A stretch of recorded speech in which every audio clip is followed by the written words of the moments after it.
So there I was, Jake Martinez, floating through the void in my piece of junk salvage ship when Vera decided to ruin my perfectly good day with her opinion.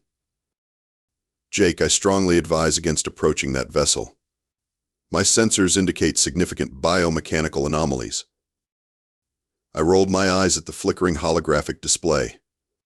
Vera had been my AI companion for 3 years, and she worried more than my grandmother used to. Which was saying something, considering Grandma Martinez once called the space police because I was 5 minutes late for dinner. Vera, sweetheart, everything out here has biomechanical anomalies. That's what makes salvage profitable. I guided the Lucky Strike closer to what looked like the galaxy's most expensive piece of abstract art. The thing was gorgeous in a terrifying sort of way.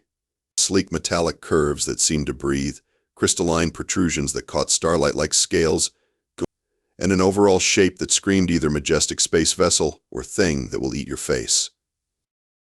The energy readings are unlike anything in my databases, Jake. This vessel appears to be dormant rather than derelict. Dormant, derelict, same difference. Credits are credits. I suited up, checking my toolkit one more time. Plasma cutter, neural probe, universal connectors, and my lucky wrench. Everything a professional salvage artist needed to separate valuable components from their current locations. The airlock cycled with a hiss that sounded way too organic for my comfort. But hey, I'd boarded weirder ships. There was that Zeltonian pleasure cruiser that kept trying to massage me while I worked. This couldn't be worse than that. The interior was like stepping into the belly of some cosmic beast. Walls pulsed with a faint bioluminescent glow, and everything had that slightly wet look that suggested the ship was more grown than built. Corridors curved and branched like arteries, leading deeper into whatever this thing used to be. Jake, I'm detecting massive power conduits running throughout the vessel. They appear to be connected to a central consciousness core. You mean a computer? Not exactly. The neural pathway suggests something more complex, something that might be aware. I snorted. Vera, you've been reading too many sci-fi novels. Ships don't have consciousness cores. They have computers, AI systems, and really expensive processors that I can sell to the right buyer. Following the strongest energy readings, I made my way deeper into the ship. The walls seemed to pulse in rhythm with my heartbeat, which was definitely not creepy at all. Finally, I reached what had to be the central chamber. It was huge, with a domed ceiling that sparkled with what looked like stars. In the center sat a massive tangle of biomechanical cables, all converging on a single point that hummed with contained energy. Jackpot, I whispered, approaching the nexus. These cables had to be worth a fortune. The metal looked like some kind of living silver, and the biocomponents were unlike anything I'd seen before. Jake, please reconsider. Those appear to be neural inhibitor cables. Severing them could have unpredictable consequences. Vera, the only unpredictable consequence I care about is whether I can afford that vacation on Risa Prime. I fired up the plasma cutter, its blue flame casting dancing shadows on the walls. Besides, what's the worst that could happen? Famous last words right there. The plasma cutter sliced through the first cable like butter, sending sparks of silver light cascading across the chamber. I was feeling pretty good about myself until the entire ship started vibrating. Jake, you need to leave. Now. Relax, Vera. Ships make noise when you cut into their power systems. It's perfectly norm. That's when the really big cable I just severed started glowing. Not the gentle bioluminescence from before, but a pulsing, angry red that made my teeth ache. The ship's vibration became a full-blown earthquake, and something deep in the walls began to rumble. Oh, come on. Can a guy make an honest living without the universe having opinions about it? The rumbling got louder, much louder, and it was coming from directly above me. I looked up just in time to see the chamber's ceiling iris open like a giant eye, revealing something that made me question every life choice that had led to this moment. A head the size of a small shuttlecraft descended through the opening, covered in the same metallic scales as the ship's hull. Golden eyes, each bigger than my torso, blinked slowly as they focused on me. Vera, Please tell me that's some kind of decorative sculpture. I'm afraid not, Jake. You appear to have awakened a biomechanical dragon. The dragon's head tilted, studying me with an expression that was uncomfortably intelligent. When it spoke, its voice resonated through my bones with the warm, cultured tones of someone who'd spent centuries reading poetry. Ah, my beloved bondkeeper. At last you have freed me from my slumber. I am Zephyros, guardian of the stellar winds, keeper of ancient wisdom, and now, eternally bound to your magnificent soul. I stared at the massive dragon for a solid 10 seconds before my brain rebooted. I'm sorry, what now? You have performed the ritual of awakening, severing the chains that held me in stasis. By ancient law and sacred bond, I am now your devoted companion, protector, and eternal friend. Zephyros's expression somehow managed to convey pure joy, despite being, a giant mechanical dragon. Fear not, precious bondkeeper, for I shall never leave your side. Okay, first of all, I didn't perform any ritual. I was just cutting some cables to sell. Second, I don't need a companion, protector, or eternal friend. I need to finish this salvage job and get back to my ship. I turned toward the exit, but the corridor I'd entered through was gone. In its place was a solid wall that definitely hadn't been there before. What happened to the door? I have sealed the vessel to protect you, dear bondkeeper. The cosmos is filled with dangers, and I would be remiss in my duties if I allowed harm to befall one so precious. Precious? Look, Zephyros, I think there's been a misunderstanding. I'm not precious. I'm a salvage operator. A pretty mediocre one, actually. Last month I got stuck in an escape pod for 6 hours because I couldn't figure out how to open the hatch from the inside. Such modesty. Truly, your humility is matched only by your courage in awakening me from eternal slumber. I tried every exit I could find. Every single one had been sealed. The dragon watched my increasingly frantic search with the patient amusement of someone watching a kitten play with a ball of yarn. Vera, please tell me you have some ideas here. I'm researching Zephyros' species now, Jake. Preliminary data suggests they're from the Andorian sector, known for forming intense emotional bonds with other sentient beings. The bonds are typically permanent. Define permanent. As in, until one of you dies. I looked up at Zephyros, who was now humming what sounded like a lullaby while rearranging biomechanical components to create what looked like a very large nest. This is just perfect. 3 hours later, I'd tried everything. The walls were tougher than military-grade hull plating, and every tool in my kit might as well have been made of tissue paper. Meanwhile, Zephyros had decided to help by offering suggestions that ranged from useless to actively dangerous. Perhaps you require sustenance, bondkeeper? I can synthesize nutritional paste from the ship's bioreserves. Thanks, but I'll pass on the mystery meat. I was currently trying to hotwire what looked like a control panel, with predictably disastrous results. Sparks flew, and the panel promptly sealed itself with some kind of metallic membrane. Allow me to assist. Zephyros extended one massive claw and touched the panel. It immediately opened, revealing a complex array of biomechanical components. Your equipment appears insufficient for such delicate work. Perhaps these improvements will help. Before I could protest, golden energy flowed from the dragon's claw into my plasma cutter. The tool began reshaping itself, growing organic components and crystalline focusing arrays that probably violated several laws of physics. What did you just do to my cutter?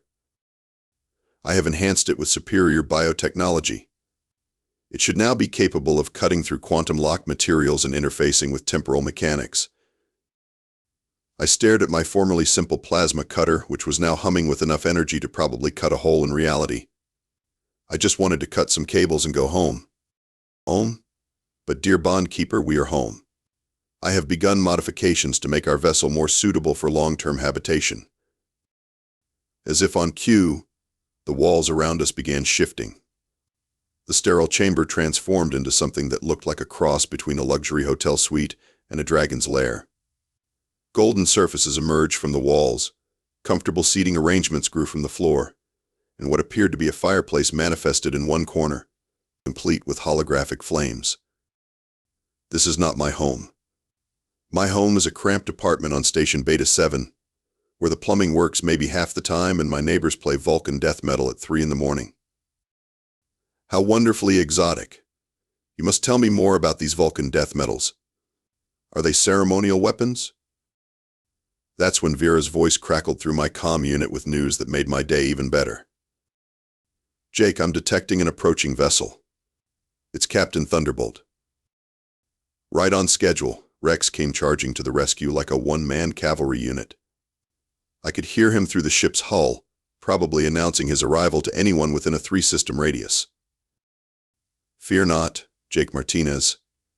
Captain Rex Thunderbolt is here to save the day. Zephyros perked up immediately. Another companion approaches? How delightful. I shall prepare a proper welcome. Wait, no, don't prepare anything. Too late. Zephyros had already begun reshaping the ship's exterior, creating an airlock sized for Rex's bombastic personality.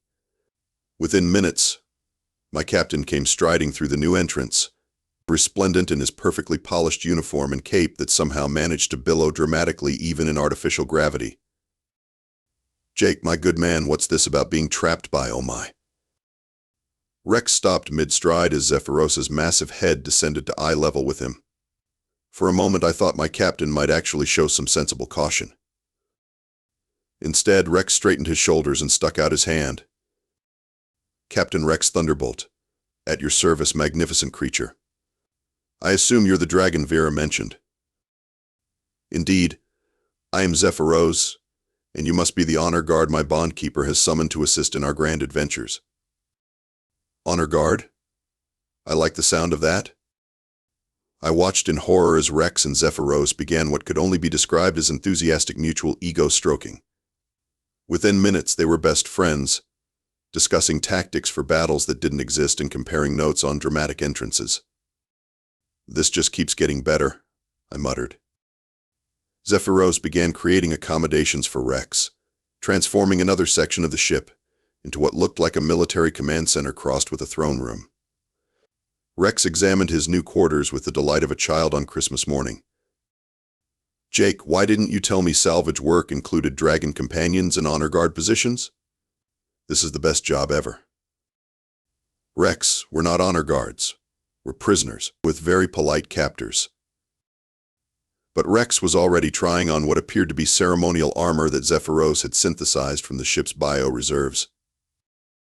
Vera, please tell me you found something useful in your research. I've accessed the galactic cultural database, Jake. Zephyros belongs to a species called the Draconis Mechanicus. They're an ancient warrior race that forms permanent psychic bonds with individuals they deem worthy.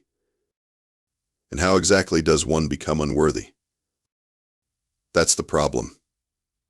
According to their cultural records, the bonds are considered sacred and eternal. Breaking them voluntarily is impossible. I slumped against one of the ship's newly organic walls. So I'm stuck with a dragon who thinks I'm his best friend forever? The relationship is more complex than friendship, Jake. Zephyros genuinely believes you're destined for greatness, and that he's been chosen to guide you to your heroic destiny. My heroic destiny is fixing broken equipment and not getting blown up by pirates. That's it. Ket. Unfortunately, Zephyros chose that moment to begin what he called preparation training. The dragon had transformed the ship's main bay into an elaborate obstacle course that looked like it had been designed by someone who'd never met a safety regulation they said couldn't ignore. Come, Bondkeeper. We must hone your combat skills for the trials ahead. What trials? The only trial I want to face is figuring out how to get home in time for dinner. Ah, you speak of the trial of temporal mastery. Indeed, managing the flow of time is crucial for any warrior. Rex was already running through the obstacle course, dodging energy beams and swinging across gaps that shouldn't have been survivable. He was loving every second of it. Jake, this is amazing. When do we get to fight actual enemies? We don't fight enemies, Rex. We salvage their leftover junk and sell it to the highest bidder. Zephyros's golden eyes lit up with understanding. Ah, you are treasure hunters, seeking the spoils of defeated foes. How noble. No, we're junk dealers. We buy broken things and sell them to people who fix broken things. Such cunning. You disguise your true warrior nature as humble merchants, the better to catch your enemies off guard. I realized that every word I said was being filtered through Zephyros's worldview and coming out as evidence of my secret badassery. It was like trying to convince someone you weren't a superhero while they insisted on interpreting your grocery list as a battle plan. The situation got worse when Zephyros decided to share his wisdom about human society, which he'd apparently learned from intercepted entertainment broadcasts. I have studied your people's warrior traditions, Bondkeeper. The ritual combat called football seems particularly savage. And your mating displays involving something called dating shows are fascinatingly complex. Those aren't warrior traditions, Zephyros. They're just entertainment. Of course. Entertainment is how warriors prepare for battle by observing the defeats of their enemies. I gave up trying to correct him. Every explanation just made him more convinced that humans were the galaxy's most devious warriors. That's when Vera delivered the news that turned my bad day into a complete disaster. Jake, I'm detecting another approaching vessel. This one's much larger, and it's broadcasting diplomatic codes. Zephyros immediately went into high alert mode, his scales shifting from metallic silver to angry red. Enemies approach. Fear not, my companions, for I shall protect you from all threats. They're not enemies, they're diplomats. The most dangerous foes of all. Prepare for battle. The ship's weapons systems, which I didn't even know existed, began powering up with a sound like thunder being tuned by a master musician. Rex was practically vibrating with excitement, while I was calculating how many years in galactic prison I'd get for accidentally starting an interstellar incident. This is exactly what I was afraid of, I muttered. The approaching ship turned out to belong to Ambassador Quirk, a diplomatic Zentaurian who looked like someone had crossed a praying mantis with a university professor. His vessel was bristling with peace symbols and broadcasting friendship messages in 17 different languages. This did absolutely nothing to calm Zephyros down. They come disguised as peace bringers, but I sensed deception in their approach patterns. No doubt they seek to steal you from me, precious Bondkeeper. Ambassador Quirk couldn't steal a sandwich from an unlocked lunchbox.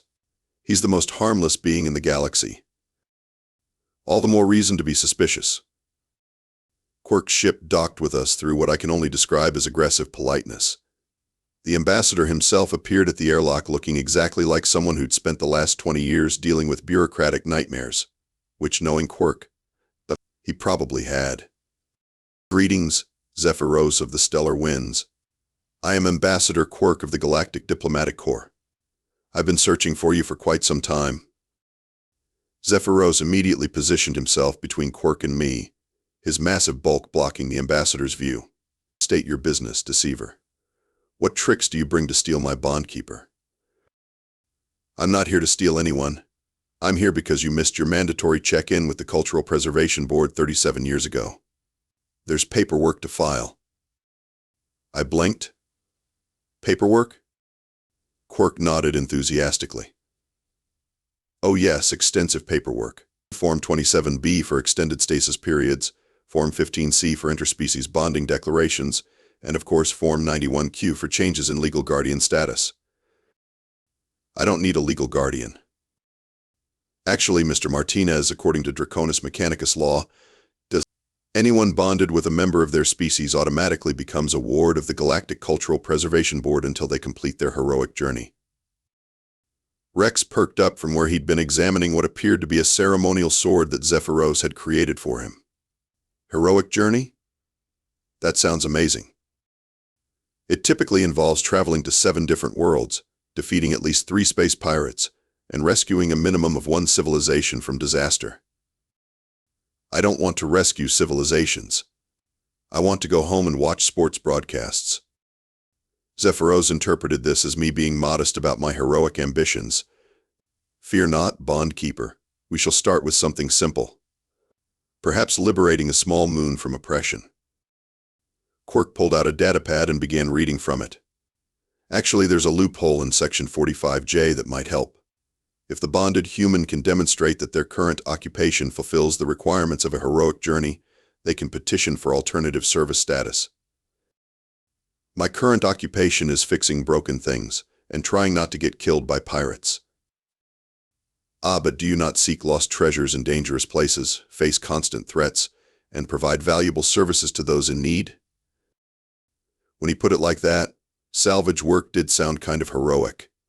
In a very, very loose interpretation of the word heroic. I suppose technically. Excellent. All we need is for Zephyros to acknowledge that your current path constitutes a valid heroic journey. I turned to the dragon, who was watching this exchange with growing excitement. Zephyros, what do you think? Can salvage work be heroic? Bondkeeper, everything you do is heroic. Your modesty in calling your noble quest mere salvage work only proves your worthiness. Of course, I acknowledge your path is a true heroic journey. Quirk made a note on his datapad. Excellent. That should satisfy the Cultural Preservation Board. However, there is one small complication. Of course there is. As your bonded companion, Zephyros is now legally required to assist you in your journey. You're a team now. I looked at Zephyros, who was practically glowing with happiness. Rex was already making plans for their next heroic adventure. Even Vera seemed amused by the whole situation. So let me get this straight. I cut the wrong wires, woke up a dragon, and now I'm stuck with him permanently? That's an oversimplification, but essentially correct. And there's no way to undo this? Quirk and Zephyros exchanged glances. Well, the ambassador said slowly, there is one possibility. The bond can be voluntarily transferred to another individual, but only if Zephyros agrees and the new person is deemed worthy. I looked at Rex, who was polishing his ceremonial sword and humming what sounded like a battle hymn. Rex, how would you feel about becoming a bondkeeper? Are you kidding? This is the best thing that's ever happened to me. Zephyros considered this carefully. Captain Thunderbolt does possess many admirable qualities. His enthusiasm for heroic adventure is most impressive. So we could transfer the bond? Perhaps, but no. I find myself quite attached to you specifically, Bondkeeper Jake. Your practical wisdom and clever disguising of heroic intentions intrigue me greatly. And just like that, my last hope died. After Ambassador Quirk left with his paperwork properly filed, I found myself sitting in what used to be the ship's control room, trying to process my new reality. Zephyros had been making improvements to the Lucky Strike, which now looked like someone had crossbred a salvage vessel with a dragon's lair. Jake, I've been analyzing our new situation, Vera said, her holographic form flickering with what I'd learned to recognize as amusement. Perhaps this arrangement doesn't have to be entirely negative.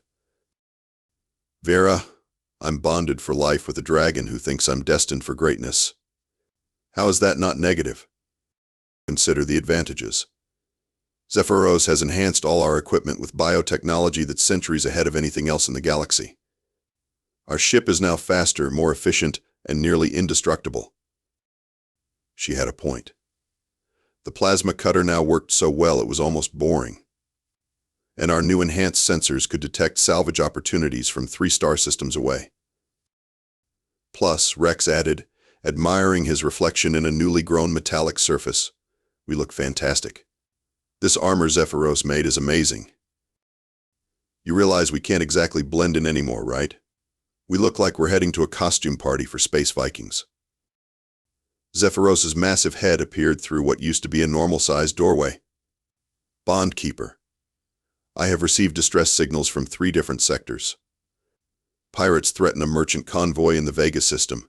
Strange energy readings suggest ancient technology in the Proxima ruins. And there are reports of a derelict dreadnought drifting near the Horsehead Nebula. Those all sound like perfectly good reasons to go somewhere else. Nonsense. These are clearly opportunities for heroic advancement. Which adventure shall we pursue first? I looked at Rex, who was practically bouncing with excitement. I looked at Vera, whose expression suggested she found my predicament endlessly entertaining. I looked at Zephyros, whose golden eyes were filled with such genuine enthusiasm that I couldn't help but feel a little guilty about my constant complaining. Okay, fine. But we do this my way. No charging into battle, no dramatic speeches to the enemy, and absolutely no trying to rescue entire civilizations unless they specifically ask for help. Of course, Bondkeeper, your tactical wisdom shall guide us to glorious victory. I didn't say anything about victory. I said we'd approach problems sensibly and try not to get killed. Ah, the warrior's way of ensuring surprise. Brilliant. I realized I was fighting a losing battle. Every word out of my mouth was just going to reinforce Zephyros's conviction that I was some kind of tactical genius. Maybe Vera was right. Maybe this didn't have to be completely terrible. All right, let's check out that merchant convoy. But we approach carefully, assess the situation, and only get involved if we can actually help without making things worse. A cunning plan. We shall observe our enemies and strike when they least expect it. That's not what never mind. As the Lucky Strike, now enhanced with Dragon Biotech, and looking like the universe's most overqualified salvage vessel, headed toward the Vega system, I settled into my captain's chair and tried to accept my new reality. I was Jake Martinez, mediocre salvage operator turned reluctant hero, bonded for life with an enthusiastic dragon who thought I was destined for greatness. My captain was convinced he was now some kind of space knight. My AAI was enjoying the show way too much, and somewhere in the galaxy, Ambassador Quirk was probably filing paperwork about our cultural exchange program. Vera, remind me to never cut random cables again. I'll add it to your permanent record, Jake. Right next to don't trust mysterious energy readings and always read the fine print on alien bonding rituals. Zephyros began humming what sounded like a victory march as we approached our first heroic adventure. Rex was checking his equipment and practicing sword poses. And me? I was just hoping we'd all survive whatever counted as a routine day in my new ridiculous life. At least the pay was going to be better. Assuming we lived long enough to spend it. Next time, I muttered, I'm getting a job in accounting. But even as I said it, I had to admit there was something appealing about having a dragon who believed in me, even if his reasons were completely insane. Maybe being a reluctant hero wouldn't be the worst thing that could happen to a guy. Famous last words right there.